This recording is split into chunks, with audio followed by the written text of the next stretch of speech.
हम लोगों ने the sound of music Evelyn Glennie listen to sound without hearing it को देखा था कि एवलिन ग्लीन का कैरेक्टर है वो सुन नहीं सकती है। उसको डिफनेस कब आ जाता है? 8 साल की उम्र में पहली बार पता चलता है कि वो सुन नहीं सकती है, जब वो म्यूज़िक कॉन्सर्ट में जाती है और उसका नाम पुकारा जाता है और वो जब कोई रिएक्शन नहीं देती है। फिर 11 साल की उम्र में उसको टीचर्स सजेस्ट करते हैं कि आप किसी स्पेशलिस्ट डॉक्टर को कंसल्ट करिए। तब पता चलता है कि उसकी कोई नर्व दब जाने के कारण ये हियरिंग डैमेज उसको होता है। फिर 16 साल की उम्र में वो क्या करती है कि डिसाइड करती है कि मुझे क्या करना है, म्यूज़िक सीखना है, मुझे अपना करियर म्यूज़िक में बनाना है और रॉयल एकेडमी ज्वाइन करती है। और 20 साल की उम्र तक 19-20 साल की उम्र तक क्या हो जाती है, वो बहुत ज़्यादा फेमस हो जाती है और कई जगह पर जाके कॉन्सर्ट वगैरह करना चालू कर देती है। तो आगे हम लोग क्या करेंगे, अब अभी तक हमने क्या पढ़ा, उसकी हिस्ट्री पढ़ी कि किस तरीके से होता है।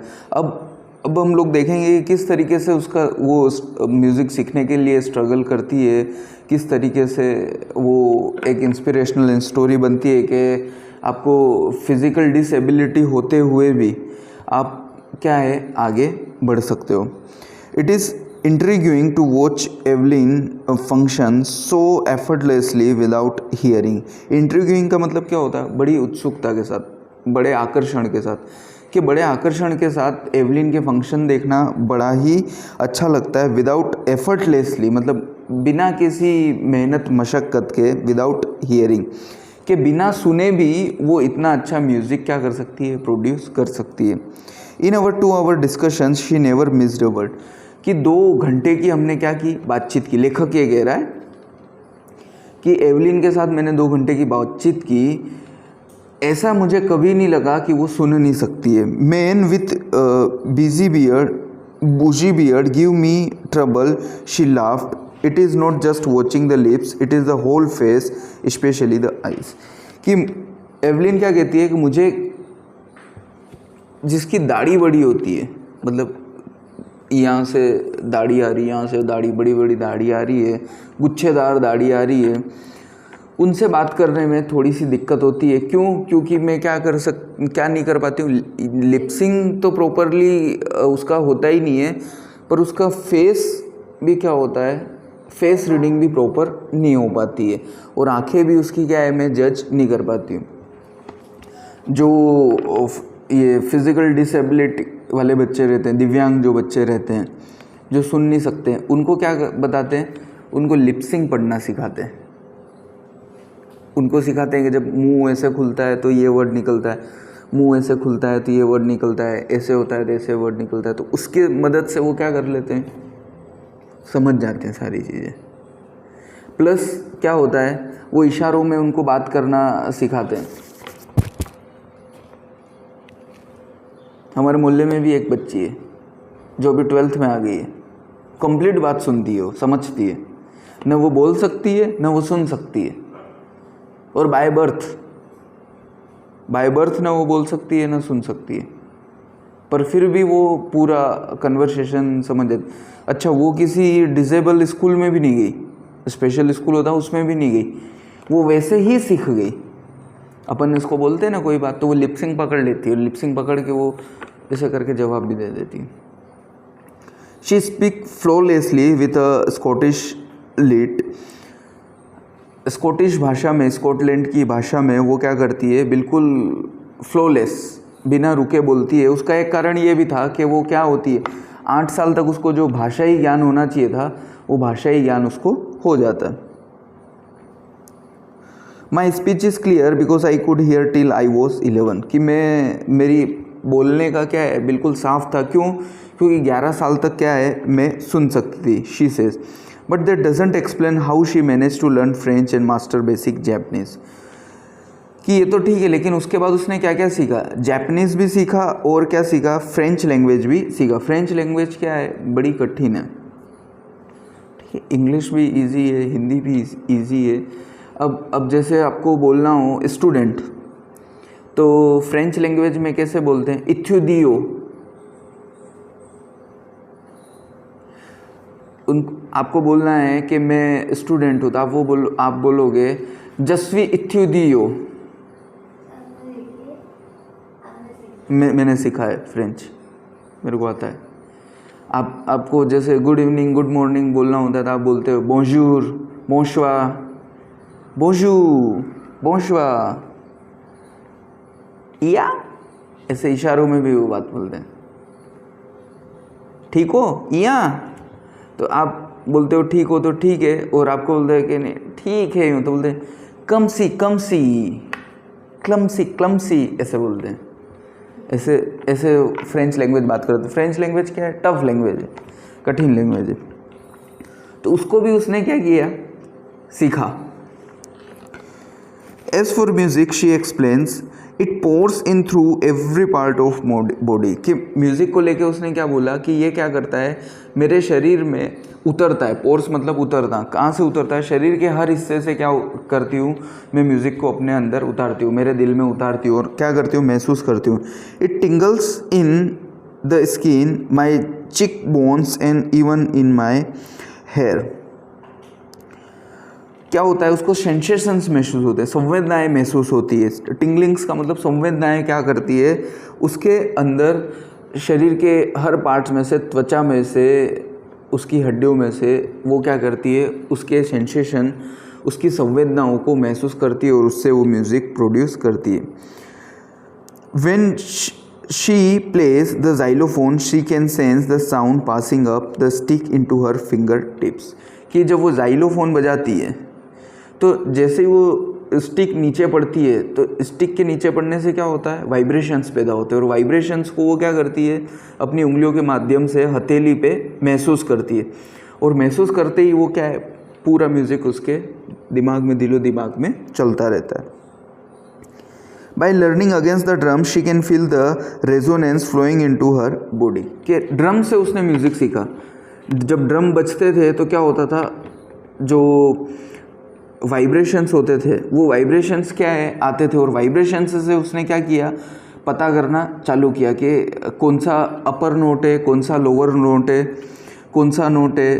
तो इससे क्या करा? उसने म्यूज़िक सीखना चालू किया। On a wooden platform she removes her shoes so that the vibration pass through her bear foot and up her legs, कि वो क्या करती थी? एक लकड़ी के पोडियम पे, एक लकड़ी के मंच पे खड़ी हो जाती थी बिना जूतों के, जूते उतार के, और उस पर जब वो ड्रम बजते थे तो ड्रम के बजने से क्या होता था? वाइब्रेशन उस लकड़ी के मंच पे आता था, और लकड़ी के मंच पे आने के बाद क्या होता था कि वो वाइब्रेशन उसकी अपर बॉडी में आता था। इस तरीके से उसने क्या किया? म्यूज़िक को सीखना स्टार्ट किया। Not surprisingly Evelyn delights her audience in 1991 she was presented with the Royal Philharmonic Society's prestigious soloist of the year award, कि 1991 में क्या होता है? जो रॉयल अकेडमी का कॉन्सर्ट होता है, जो एक अवार्ड फंक्शन होता है, जो कि बड़ा ही प्रेस्टिजियस, बड़ा ही क्या होता है? प्रेस्टिजियस का बड़ा ही सम्माननीय अवार्ड होता है। तो इसमें कोई आश्चर्य की बात नहीं है कि उसने अकेले ही सोलोइस्ट ऑफ द ईयर, मतलब अकेले म्यूज़िक परफॉर्म करने वाली लड़की का अवार्ड उसने जीता। Says master percussionist James Blades, God may have taken her hearing, but he has given her back something extraordinary. कि एक जो ड्रम बजाने वाले थे उन्होंने क्या कहा, जेम्स ब्लेड ने, कि शायद भगवान ने उससे उसकी सुनने की ताकत ज़रूर छीन ली है, लेकिन उसको क्या दिया है? उसको एक एक्स्ट्राऑर्डिनरी, एक अद्भुत गिफ्ट दिया है, एक अद्भुत शक्ति दी है कि वो म्यूज़िक को क्या कर सकती है? म्यूज़िक को सेंस कर सकती है। What we hear she feels, कि जो वो क्या करती है? जो हम सुनते हैं वो उसको महसूस करती है। Far more deeply than any of us, हमसे कई ज़्यादा वो म्यूज़िक को महसूस करती है। That is why she expresses music so beautifully, इसी वजह से वो म्यूज़िक को बड़े अच्छे ढंग से एक्सप्रेस कर पाती है, उसको दिखा पाती है, उसका वर्णन कर पाती है। आपको पता है जो इंग्लिश मूवीज़ होती है, हॉलीवुड मूवीज़, उसमें सॉन्ग्स नहीं होते, सॉन्ग नहीं होते, बिना सॉन्ग की मूवी होती है, और बॉलीवुड मूवीज़ में सॉन्ग ज़्यादा होते हैं। और इससे पहले 90s में अगर आप जाओगे तो वहाँ पे 6 सॉन्ग 7 सॉन्ग होते थे एक मूवी में, जैसे हम आपके यहाँ कौन में चले जाओ तो आपको पास 10 गाने हैं एक मूवी में, और वो गानों का जो ड्यूरेशन होता था वो भी क्या होता था, 4 मिनट का होता था, 4 मिनट 4.5 मिनट का होता था। पहले क्या होता था, कैसेट्स आया करते थे ऐसे, तो cassettes part A part B हुआ करता था। तुम लोगों ने शायद कैसेट्स नहीं देखे होंगे, ऐसे टेप रिकॉर्डर होता था, उसमें कैसेट लगता था। पार्ट ए में 4 गाने होते थे।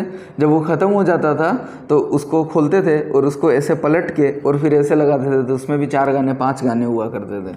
तो वो क्या करते थे, वो इस तरीके से एक मूवी का पूरा 7 गाने 8 गाने हुआ करते थे। अब वो मूवी के पीछे मकसद क्या था, मकसद था एक्सप्रेशन ऑफ इमोशंस, इमोशंस को क्या करना, एक्सप्रेस करना था। तब के गानों में भी क्या होता था, एक कनेक्टिविटी होती थी। ऐसे ही नहीं कोई भी गाना आ जाता था, एक लड़का और एक लड़की मिले तो बड़ा रोमांटिक सॉन्ग आया, दोनों क्या कर रहे हैं, दोनों सोयाबीन के खेत में उस गाने को गा रहे हैं, या स्विट्ज़रलैंड जाके पहाड़ियों में वादियों में उन गानों को गा रहे हैं। फिर लड़के ने लड़की को छोड़ दिया, या लड़की के पिताजी ने कहा तेरी शादी करा देंगे, तो फिर एक सैड सॉन्ग आता था। तो वो क्या करता था, म्यूज़िक हमेशा क्या करता है, इमोशंस को एक्सप्रेस करने का काम करता है। और वो क्या करता है, इमोशंस को जो ऑडियंस होती है, जो लिसनर होता है, वो भी क्या करता है, फील करता है, उसको महसूस करता है अपने अंदर। तो अभी क्या हो गया, अभी की मूवीज़ में सॉन्ग्स क्या हो गए, कट गए, या क्या हो गए, कम हो गए, या उसकी जगह क्या हो गया, रिमिक्सेस बन गए। तो रिमिक्स बनने से क्या हो गया, लोगों ने म्यूज़िक को फील करना बंद कर दिया। इसीलिए अभी जब भी आपका ऐसे सॉफ्ट सॉन्ग आते हैं, रोमांटिक सॉन्ग्स आते हैं, तो वो क्या होते हैं, बड़े चल जाते हैं। अभी कौन सा ट्रेंडिंग सॉन्ग चल रहा है, अरिजीत सिंह का एक बड़ा ट्रेंडिंग सॉन्ग चल रहा है जो सब जगह पे, होल एंड सोल, तू है तो मुझे फिर और क्या चाहिए। ये ट्रेंड किया, क्यों किया ट्रेंड, क्योंकि इसको सबने क्या किया, फील किया, महसूस किया, इस वजह से वो क्या है। तो म्यूज़िक हमेशा से क्या करता था, अगर आप पुराने सॉन्ग सुनोगे तो आपको फील करवाने का काम करेगा, महसूस करवाने का काम करेगा। तो वो एवलिन के बारे में यही कह रहे कि एवलिन क्या करती थी, म्यूज़िक को सिर्फ सुनती नहीं थी, म्यूज़िक को क्या करती थी, महसूस करती थी।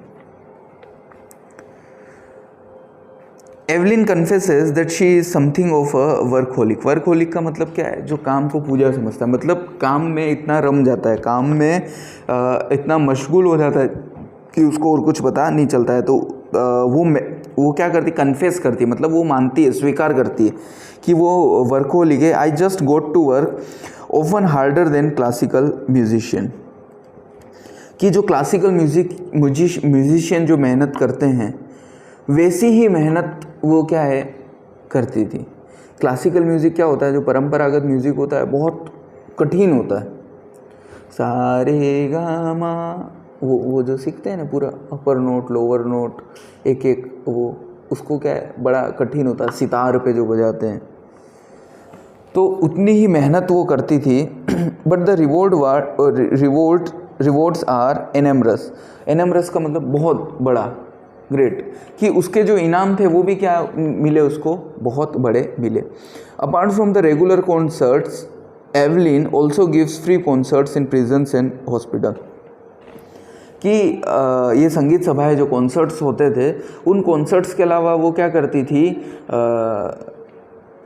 हॉस्पिटल्स में और प्रिजन जेल में भी क्या करती थी, फ्री म्यूज़िक देती थी। जिससे कि क्या है कि जो कैदी हैं या जो हॉस्पिटल में लोग उम्मीद हार चुके हैं, वो भी क्या करें, उनको भी जीवन के प्रति एक उम्मीद है, जीवन जीने के प्रति उनको क्या मिले, प्रेरणा मिले, इंस्पिरेशंस मिले। आपके अरिजीत सिंह हैं, आतिफ असलम हैं, उसके बाद सोनू निगम है, ये सब देश विदेश में कॉन्सर्ट करते हैं। आपको पता है अरिजीत सिंह जिस बैंड के साथ कॉन्सर्ट करता है उस बैंड का क्या नाम है,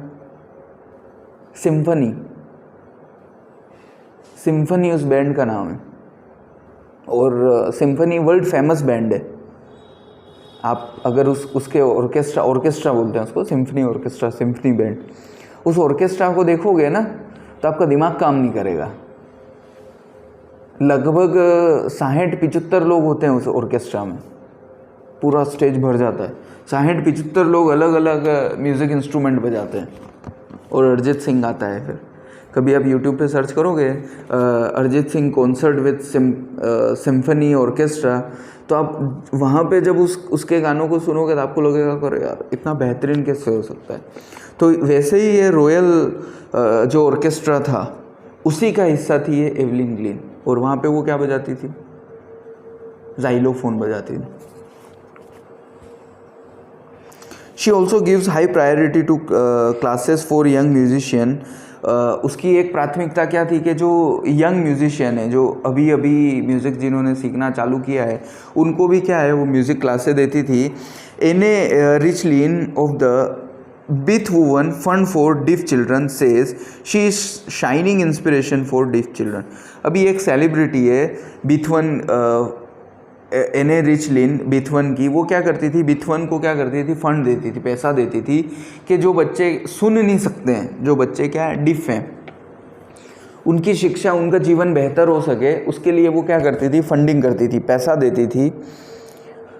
और क्या कहती थी कि एवलिन ग्लीन वो है, जो हैं वो क्या है, शाइनिंग इंस्पिरेशन है, चमकती हुई प्रेरणा है उन बच्चों के लिए जो ये सोचते हैं कि जिनको सुनाई नहीं देता वो कुछ कर नहीं सकते हैं।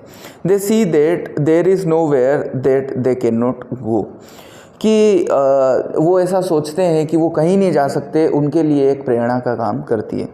Evelyn Glennie has already accomplished more than most people twice her age, कि एवलिन ग्लीन ऑलरेडी कर चुकी है, पहले ही पा चुकी है जितना लोग दुगनी उम्र में पाते हैं, मतलब 30, 35, 40, 45 साल की उम्र में जो मुकाम उनको हासिल होता है, जिस पोजीशन पे वो पहुंचते हैं, एवलिन ग्लीन वो 20-21 साल में ही पहुंच चुकी है।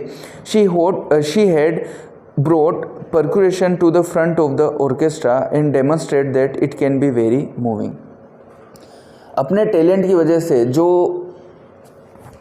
जाइलोफोन ऑर्केस्ट्रा में पीछे की तरफ रहता था, आगे की तरफ क्या है, गिटार फ्लूट्स रहते थे, उसको वो क्या लेके आ गई, आगे की तरफ लेके आ गई। मतलब लोगों की डिमांड होती थी कि हम लोग क्या है, एवलिन को सुनना चाहते हैं, तो इसलिए क्या है, एवलिन को आगे रखा जाता था जहाँ पे वो जाइलोफोन बजाती थी। She has given inspiration to those who are handicapped people who look to her and say, कि वो उन लोगों के लिए भी एक प्रेरणा बनती है जो उसको देखते हुए कहते थे, if she can do it I can, कि अगर एवलिन कर सकती है तो मैं भी कर सकती हूँ। And note the list, she has given enormous pleasure to millions, और उसने क्या, एनमरस मतलब अत्यधिक प्लेजर देने का भी काम लोगों को किया। अपने कॉन्सर्ट के जरिए लोगों को प्रेरणा तो दी है, लोगों को कई सारा उन्होंने इंटरटेनमेंट भी दिया है। ठीक है, ये वोकेबलरी से एक्सेप्ट का मतलब स्वीकार करना, हिंट का मतलब होता है संकेत, हीरोइक का मतलब होता है शौर्यपूर्ण, एडवेंचरस भी होता है ना, इंस्ट्रूमेंट का मतलब होता है उपकरण, शेड्यूल का मतलब होता है समय चक्र, हमारे इंडिया में बोलते हैं इसको शेड्यूल, और फॉरेन कंट्रीज़ में इसको क्या बोलते हैं, स्केड्यूल बोलते हैं। ठीक है, हमारे यहाँ पे उसको बोलते हैं शेड्यूल। फंक्शन का मतलब होता है कार्य प्रणाली, बियर्ड दाढ़ी, ट्रबल परेशानी, बियर्ड का मतलब होता है दाढ़ी, मुस्टेश का मतलब होता है मुच्छे, मुस्टेश, लिप्स का मतलब होठ होता है, स्पीच का मतलब वाणी, बोलना, जो आप बोलते हो that is called speech. Explain मतलब स्पष्ट करना, बताना, वर्णन करना। लर्न सीखना, बेसिक बुनियादी, सामान्य। उसके बाद पोर्स इन का मतलब क्या होता है, प्रवेश करना, मतलब वो क्या कहती है कि music pours in my skin bone hair, कि म्यूज़िक जो है वो उसके अंदर प्रवेश करता था। स्किन त्वचा, लर्निंग सीखना, रिमूव उतारना, बेयर नंगा, मतलब वो लकड़ी के पोडियम पे जूते उतार के नंगे पैर क्या करती थी, म्यूज़िक को महसूस करती थी। प्रेजेंटेड मतलब प्रदान करना, डीपली गहराई से, एक्सप्रेस अभिव्यक्त करना, दूसरों को बताना। कन्फेस मतलब स्वीकार करना, उसने क्या स्वीकार किया था कि म्यूज़िक वो ज़्यादा डीपली गहराई से महसूस करती है। क्लासिकल मतलब शास्त्रीय, इनोमरोस का मतलब असंख्य, बहुत ज़्यादा मात्रा में।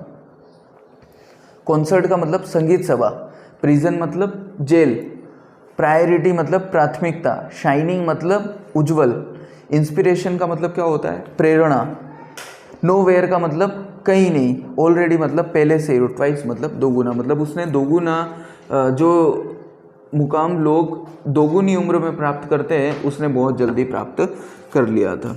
ठीक है, ये the shehnai of Bismillah Khan है, इसका भी हम लोग थोड़ा सा इंट्रोडक्शन वगैरह देख लेते हैं। तो think of the shehnai and the first thing you will probably imagine is a wedding or a similar occasion or function। कि आप जब शहनाई के बारे में सुनते हैं या शहनाई के बारे में सोचते हैं तो जो सबसे पहली चीज़ संभवतः आपके दिमाग में आती है वो क्या आती है, शादी या ऐसा कोई फंक्शन। पहले क्या होता था, शहनाई को क्या है, ऑस्पिशियस माना जाता है, बहुत पवित्र माना जाता है। तो आज भी कई जगह पे जब आप तोरण द्वार से आगे निकलते हो तो वहाँ पे क्या करते हैं लोग, शहनाई लेके बजाते हैं, उसको क्या है बड़ा पवित्र माना जाता है। धार्मिक फंक्शनों में भी शहनाई को क्या किया जाता है, बजाया जाता है। The next would probably be Ustad Bismillah Khan the shehnai maestro playing the instrument. कि उस्ताद बिस्मिल्लाह खान है वो क्या है, शहनाई को वो एक अलग मुकाम पे लेके गए। शहनाई को उन्होंने क्या किया, एक अलग ही जगह पे वो लेके गए। Emperor Aurangzeb banned the playing of a music instrument called pungi in the royal residence for it had a shrill unpleasant sound। shrill का मतलब क्या है, तीखा। कि औरंगजेब जो था उसने क्या कर दिया था, म्यूजिकल इंस्ट्रूमेंट जो पुंगी हुआ करती थी, पुंगी को क्या कर दिया था, बंद कर दिया था, बैन कर दिया था, क्योंकि उसकी आवाज़ कैसी लगती थी, तीखी लगती थी कानों को। Pungi became the generic named for reeded noise maker. और वो किस नाम से जाने लगी, तीखी आवाज़ और नॉइस पोल्यूशन के नाम से। मतलब ये क्या है, नॉइस मेकर, बहुत ज़्यादा आवाज़ करती है, उस नाम से जाने लगी। Few had thought that it would one day B revived. कुछ लोगों को लगा कि कुछ समय के बाद, कुछ सालों के बाद ये क्या होगी, वापस रिवाइव्ड, मतलब वापस आएगी। A barber of a family of professional musicians who had access to the royal palace decided to improve the tonal quality of the pungi। Barber family मतलब नाई की एक फैमिली थी जो म्यूज़िक बजाती थी, राज दरबार में बजाती थी। उन्होंने एक दिन क्या डिसाइड किया कि हम लोग इस पुंगी को क्या करें, इसकी जो म्यूज़िक क्वालिटी है इसको हम लोग सुधारते हैं, इसमें इम्प्रूवमेंट हम लोग लेके आते हैं। He chose a pipe with a natural hollow stem that was longer and broader than the pungi। उन्होंने क्या करा, एक खोखला, होलो मतलब खोखला पाइप लिया जो पुंगी से ज़्यादा चौड़ा था और बड़ा था। एंड मेड 7 होल्स, और उसमें क्या करे, 7 छेद कर दिए। On the body of the pipe, उस पाइप की जो बॉडी थी उसकी एक तरफ क्या कर दिए, 7 छेद कर दिए, जो पुंगी से ज़्यादा बड़ा और ज़्यादा चौड़ा था। When he played on it, closing and opening some of this holes, soft and melodious sounds were produce. कि जब उसके एक छेद को बंद करते, एक छेद को खोलते, एक छेद को बंद करते, एक छेद को खोलते, तो उसमें से क्या होता, म्यूज़िक निकलता था। और वो म्यूज़िक कैसा होता था, बड़ा ही मेलोडियस होता था, मतलब बड़ा ही कानों को सुनने में अच्छा लगता था। She played the instrument before royalty and everyone was impressed. कि जब राज दरबार में वो म्यूज़िक गाया गया, राज दरबार में उस पुंगी को, शहनाई को बजाया गया, तो सब लोग क्या हो गए, सब लोगों को बड़ा अच्छा लगा। The instrument so different from the pungi had to be given a new name. कि अब क्या किया जाए, कि ये इतना अच्छा था कि इसको क्या किया जाए, कुछ नया नाम दिया जाए, कुछ नए नाम से इसको पुकारा जाए। सब लोगों ने ऐसा डिसाइड करा। As the story go, since it was first place played in the Shah's chamber and was played by a Nai barber, the instrument was named the Shehnai। शहनाई का नाम कैसे पड़ा कि इस इंस्ट्रूमेंट को सबसे पहले किसके राज दरबार में बजाया था, शाहजहाँ के राज दरबार में बजाया था। तो वहाँ से उन्होंने क्या लिया, शाह, और ये बजाया किसने था, नाई ने, बार्बर ने। तो वहाँ से क्या लिया, नाई। तो दोनों शब्द मिलके क्या बना दिए, शहनाई। इस तरीके से इसका नाम शहनाई पड़ता है। और फिर फोटो में तुमको देखो, पुंगी भी दी हुई है और शहनाई भी दी हुई है, ठीक है, दोनों दी हुई है। The sound of the shehnai began to be considered auspicious. कि शहनाई के म्यूज़िक को क्या समझा जाता है, ऑस्पिशियस, बड़ा ही पवित्र समझा जाता है। And for this reason it is still played in temples and is an indispensable component of any north Indian wedding. कि इस वजह से आज भी उत्तरी भारत के मंदिरों में और शादियों में और कोई भी ऐसा फंक्शन हो जिसको पवित्र माना जाता है, वो इनडिस्पेंसेबल, मतलब बिना शहनाई वादन के, बिना शहनाई बजाए वो पूरा नहीं हो सकता है। In the past the shehnai was part of the नौबत और traditional ensemble of 9 instrumental found at royal court, कि अकबर के जो 9 रत्न थे उसमें भी पहले शहनाई पाई जाती थी पुराने समय में, प्राचीन समय में। Till recently it was used only in temples and weddings.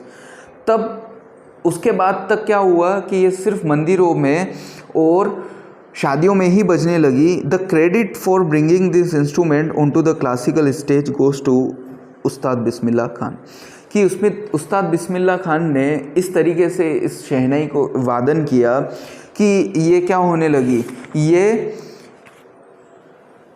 Bharat के बाहर भी और दूसरी जगह कॉन्सर्ट्स में भी बजने लगी।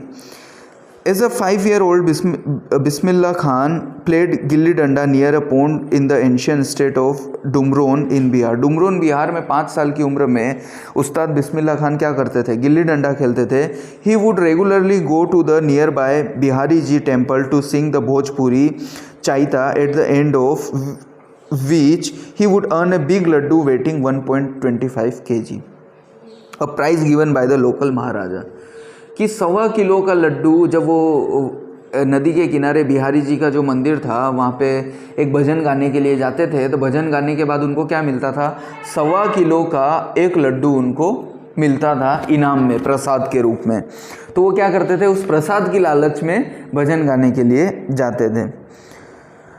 दिस हैपन्ड 80 years ago, ये 80 साल पहले की बात है। And the little boy had travelled far to earn the highest civilian award in India, the Bharat Ratna. और इस तरीके से वो उनकी यात्रा शुरू होती है और उसके बाद उनको क्या है, भारत रत्न, जो भारत का सबसे बड़ा पुरस्कार है, भारत सरकार द्वारा दिया जाता है। सचिन तेंदुलकर को भी ये मिला है, तो उससे उनको सम्मानित किया गया था। आगे हम लोग कल क्या करेंगे, इसकी जर्नी देखेंगे कि किस तरीके से उस्ताद बिस्मिल्लाह खान को इस अवार्ड से नवाजा गया और किस तरीके से उनको ये अवार्ड दिया गया। ठीक है।